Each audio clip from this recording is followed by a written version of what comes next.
Good morning students. आज मैं आपको 31 जुलाई की वर्कशीट नंबर 12 समझाने जा रही हूँ 10th क्लास के लिए। ये वर्कशीट इंग्लिश मीडियम बच्चों की है। इसमें सबसे पहले टॉपिक दिया हुआ है equation reducible to a pair of linear equation in 2 variable. Reducible मतलब वो स्टैंडर्ड फॉर्म में नहीं है, pair of linear equation in 2 variable नहीं है, लेकिन उसको कन्वर्ट किया जा सकता है in the standard form of pair of linear equation in 2 variable. Reducible, changeable. So here solution के लिए हमारे पास बताए गए हैं पहला मेथड ज्योमेट्रिकल मेथड है, ग्राफिकल मेथड, दूसरा मेथड अलजेब्रिकल जिसमें substitution method, elimination method, cross multiplication method. This has been deleted from the syllabus. Cross multiplication method has been cut, ये डिलीट कर दिया गया है सिलेबस से। तो हमें दो ही मेथड पढ़ाए गए हैं, सब्स्टिट्यूशन मेथड और एलिमिनेशन मेथड। ये हमने वर्कशीट नंबर 10 में सब्स्टिट्यूशन मेथड और वर्कशीट नंबर 11 में एलिमिनेशन मेथड को सीखा है। अब यहाँ पर हम बात कर रहे हैं कि जो इक्वेशन रिड्यूसिबल है लीनियर पेयर में। सो इसके लिए एक एग्जांपल दिया गया है। 2 women and 5 men can together finish a piece of work in 4 days, while 3 women and 6 men can finish in 3 days. Find the time taken by the woman alone to finish the work and also that taken by one man alone. So हमसे क्या पूछा गया है? Time taken by one women alone. अगर एक औरत अकेले काम करती है तो वो कितना टाइम लेगी, और अगर एक आदमी अकेले काम करता है तो वो कितना टाइम लेगा। सो हमने इस क्वेश्चन में क्या किया? Let us assume that a woman finish the work in X days and a man finishes in Y days। मतलब अगर एक औरत अकेले काम करेगी तो वो X दिन में काम को पूरा कर लेती है, और मैन जो है वो Y डेज में काम को पूरा कर लेते हैं। सो अगर एक औरत ने X डेज में काम पूरा किया तो उसने एक दिन में कितना काम किया? 1/X। इसको कैसे समझेंगे देखिए।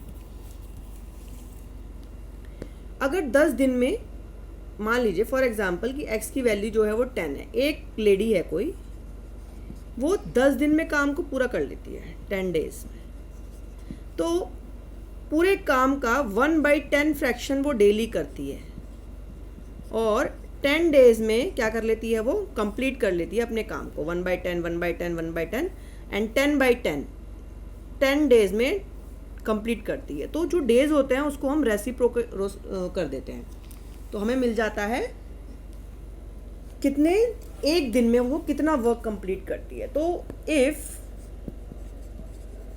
Women takes X days to complete the work and one man take Y days, so in one day woman completes 1/X part of the work,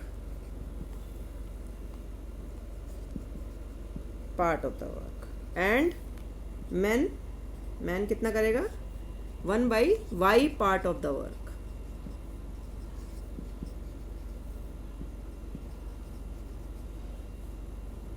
तो इट इज़ व्हाट? 1 day। एक दिन में एक औरत ने इतना काम किया और एक आदमी ने इतना काम किया। अब क्वेश्चन में कहा गया है 2 वीमेन, यानी 2 मल्टीप्लाइड बाई 1/X।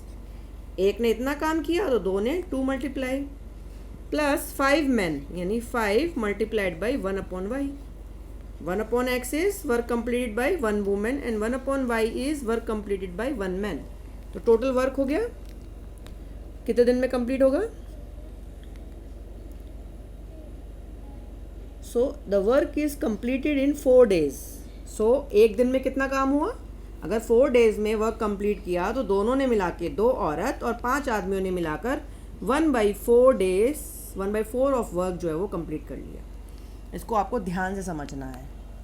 ये 1 day वर्क की बात हो रही है। एक दिन में 2 औरतों ने इतना काम किया, 5 आदमियों ने इतना काम किया, दोनों ने मिलाकर 4 दिन में काम कंप्लीट किया, तो एक दिन में 1/4 किया। हर चीज़ 1/, हो रही है, बट ये 2 है, ये मल्टीप्लाई हो रहा है।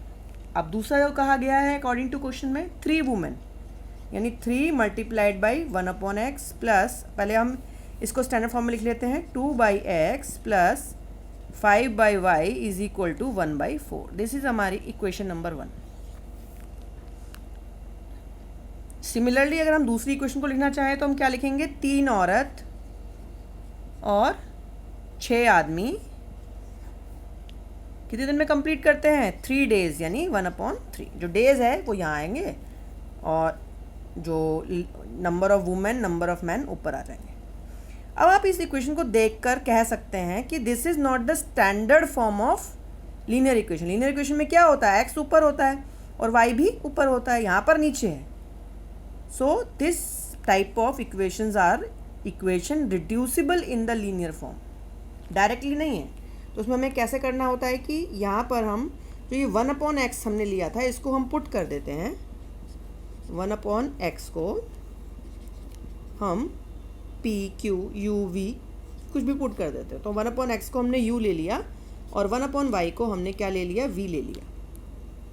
सो क्या बनेगा, 1/x की जगह क्या आएगा, u, यानी 2u plus 5v is equal to 1/4 हो गया।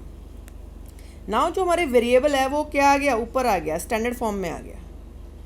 Is it clear? 1/x is put in as u and 1/y is put it as v. Similarly, second equation 3u plus 6v is equal to 1/3. So हमें दो equation मिल गई, equation number 3 and equation number 4। ये हमारी क्या थी, 1 और 2 थी। 1 और 2 को हमने क्या किया, रिड्यूस करा, चेंज करा, किसमें, स्टैंडर्ड फॉर्म ऑफ 2 वेरिएबल में। 2 वेरिएबल u और v, हमारे वेरिएबल डिफरेंट है, यहाँ हमारे क्या थे, x और y, यहाँ है u और v। ठीक है, तो इस क्वेश्चन में पहले हम u और v निकालेंगे और फिर यहाँ से हम x और y की वैल्यू फाइंड करेंगे। तो इसके लिए आगे हम जाएंगे इसके सोल्यूशन में। बुक में वैसे तो आपकी जो वर्कशीट है उसमें इजीली एक्सप्लेन किया गया है, तो यहाँ देखते हैं हम कैसे करेंगे। तो हमारे पास p, आपकी वर्कशीट में p और q लिया गया है, हम इसको u और v से कर रहे हैं। तो 2u plus 5v is equal to 1/4। तो इसको हम पूरे को 4 से मल्टीप्लाई कर दें तो ये 1/4 हट जाएगा। तो क्या आएगा हमारे पास, 8u plus 20v is equal to 1। 1/4 multiplied by 4 कितना हो गया, 1।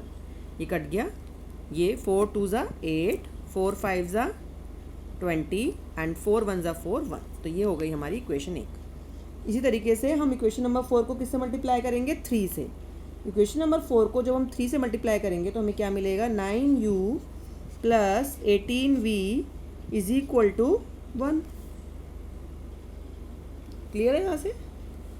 अब हम इसे क्या करेंगे, एलिमिनेशन मेथड या सब्स्टिट्यूशन मेथड से हम सॉल्व कर लेंगे। अब हम यहाँ यूज़ करने वाले हैं, क्या यूज़ करने वाले हैं, एलिमिनेशन मेथड। सो एलिमिनेशन मेथड के लिए मैं इसको 9 से मल्टीप्लाई करूँगी और मैं इसको 8। ये क्वेश्चन थोड़ा सा लेंदी होता है, 4 मार्क्स में आता है और इसमें हम जितने स्टेप्स कर पाएँ उतने मार्क्स हम गेन कर पाएँ। तो 9 से मुझे पूरी इक्वेशन को मल्टीप्लाई करना है और 8 से मुझे पूरी इक्वेशन को मल्टीप्लाई। तो 9 8 ज़ा 72, 72 क्या, u प्लस 9 2 ज़ा 18 और 0 v is equal to 9। Similarly 72u plus, अब 8 को 18 से मल्टीप्लाई करना है तो 8 8 ज़ा 64, 8 1 ज़ा 8 और 6 हो गया 14, v इज इक्वल टू 8। अब इसमें हम एलिमिनेशन लगाने के लिए साइन चेंज करेंगे तो ये कट जाएगा, यहाँ से हमें मिलेगा 36, I think 36v is equal to 1, v is equal to 1/36। 36v is equal to 1, v is equal to 1/36। अब equation number 3, 2u plus 5v is equal to 1/,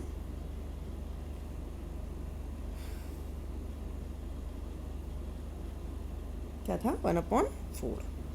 यहाँ पर हम इसकी वैल्यू पुट कर सकते हैं, चाहे तो हम इसमें पुट कर सकते हैं, इसमें पुट कर सकते हैं, किसी में भी वैल्यू पुट करके हम क्या करेंगे, वैल्यू ऑफ v फाइंड हो चुकी है, u को फाइंड कर लेंगे और फिर x और y भी हमारे निकल जाएंगे। तो ये वर्कशीट में आपको समझाया गया है, आप इसको कर सकते हैं। तो यहाँ पर मैं वैल्यू पुट कर रही हूँ 2u + 5 × 1/36। इसको जब हम आगे सॉल्व करेंगे तो देखेंगे कि क्या हमें मिलता है। तो हमें मिलेगा 2u + 5/36 = 1/u। ये इधर चला जाएगा, 2u = 1/4 - 5/36। अब इसको आप क्रॉस मल्टीप्लिकेशन मेथड से यूज़ कर सकते हैं। इसका एलसीएम जो है वो 36 होगा। 4 9 = 36, यहाँ 9 आएगा, यहाँ 5 आएगा, ये हो जाएगा 4/36 यानी 1/9। और u का ये 2 नीचे आएगा, तो 2 × 9 ये हो जाएगा 1/18। Now we have taken 1/x = u। तो यहाँ से x = क्या हो गया, x = 18 हो गया, which implies x = 18। Similarly 1/y को हमने क्या लिया था, v लिया था, जो कि हमारा आंसर आया है 1/36। तो y = कितना हो गया, 36। तो हमें दोनों आंसर मिल गए, x = 18 and y = 36। There may be many methods of doing this question, but this is the simplest one. इसके आपको क्वेश्चन आपको दिए गए हैं 3 वर्कशीट में, होमवर्क क्वेश्चंस। अगर हम होमवर्क क्वेश्चंस ले लें तो 3 दिए गए हैं। First, unique solution means, unique solution का क्या मतलब होता है, 1 सोल्यूशन दिखा है ना यहाँ पे। Unique solution means only 1 solution, तो यहाँ फिल इन द ब्लैंक्स में आ जाएगा only 1 solution. Solve the pair of linear equation, इसको सॉल्व करना है। तो सिमिलरली बिल्कुल सेम तरीके से 1/x को u पुट कर देंगे, 1/y को v, या p और q भी, जैसे आपको इस एग्जाम्पल में p और q लिया गया है वैसे भी लग सकते हैं। और ये वाला जो एग्जाम्पल है ये भी आपका इस ऊपर वाले एग्जाम्पल की तरह होगा। तो दोनों क्वेश्चन करेंगे and get back if any problem. इसके लिए आप बुक के एक्सरसाइज के जो लास्ट एक्सरसाइज है बुक की, उसके क्वेश्चंस भी कर सकते हैं, उसके एग्जाम्पल्स देख सकते हैं, और उस एक्सरसाइज के लिए कोई यूट्यूब लिंक पर जाकर कोई और I will also send one, because ये चैप्टर लंबा है थोड़ा, तो इसमें बहुत सारे लिंक सेंड करने होते हैं। तो आपको जिस भी मेथड में प्रॉब्लम है आप वो पूछ लीजिए, और मैं फिर उसकी वीडियोस या लिंक जो है वो आपको सेंड कर दूँगी, जिससे कि आपको टॉपिक और क्लियर हो जाए।